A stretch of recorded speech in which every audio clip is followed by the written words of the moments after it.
as well.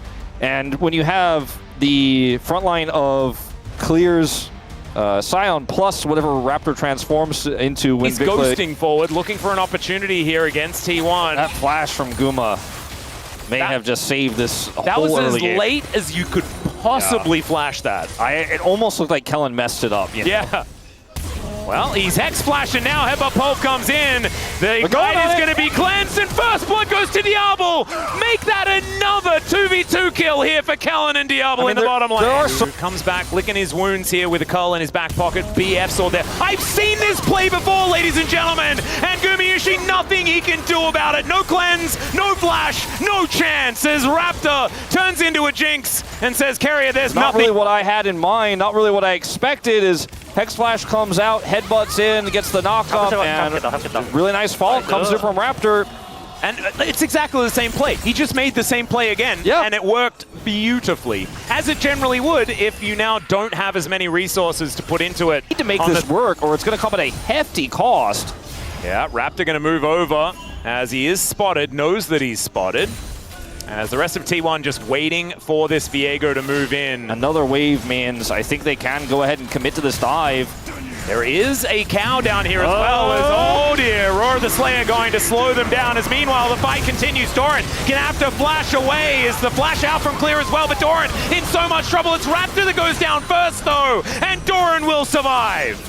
Okay, see if they can try to get more here. The wave was thinned out and completely cleared the area because they would have given up a ton of tempo. Doran didn't have teleport at the time, but they ended up turning it into something as Vikla looking for an angle over the traps. Yeah, manages to get the charm in onto Carrier, who is definitely going to be dead, but does Gumayushi go down as well? That's the question. The answer's no, as Raptor wanted to grab himself one. They are going to at least use the wild growth, but Carrier, he knows that he's dead. And it's going to be Raptor that eventually locks that kill down. Vikla just passed the traps there from Guma, gets in, hits the... Yep, and he's won a couple of world championships, I think, relatively recently, if memory serves. As now Ona is just going to get headbutted out of the pit and just gets back in. Safeguards out, and that's what Lee Sin can do, ladies and gentlemen. The very comfy lockdown of... I don't think that T1 really want to find them. Yeah, because Yorick wants to spend his entire time in a side lane, and it makes this Jinx pick kind of awkward. As, speaking of side lanes, Doran is going to be in one.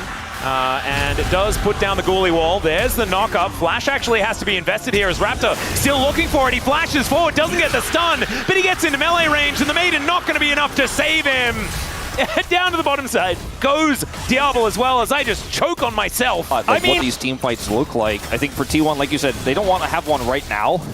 But later on, they have a lot of angles as Doran is once again under fire. Into the baby cage! Still gonna get knocked up by the Scion. Raptor is tanking this turret for way too long, but still able to go untargetable. Takes down the Yorick, and now Faker's teleported in. 0 mana, but the gravity field is too good, and the Chaos Storm is better!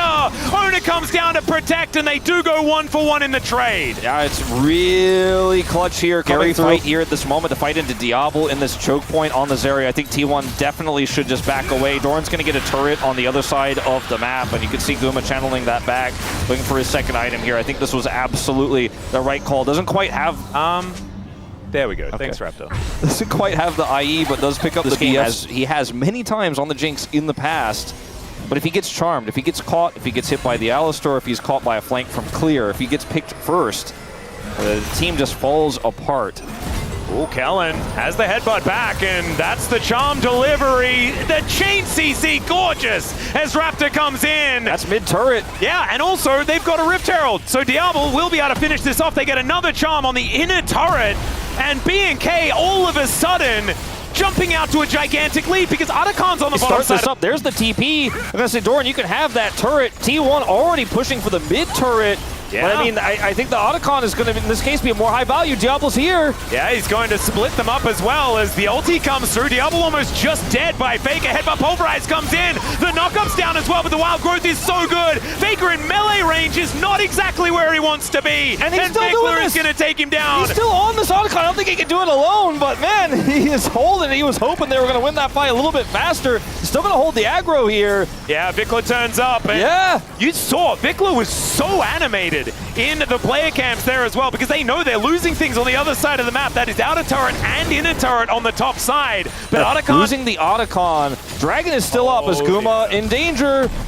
Yeah, Kellen knows that he's not on vision, has Hex Flash up and available. Get away with this. They push the top turret, right? But the fact that BNK was able to, with Raptor alone, hold the Otacon, keep it leashed as... Nice try. But keep it leashed and still deal with the push in mid is just incredible. Like, the decision-making that has to go into that is a lot. And it's not something I thought going into today that BNK was capable of. As Faker... Yeah, there's a Hex Flash. The immediate answer from Carrier is good, but that's an ulti in trade for a Hex Flash.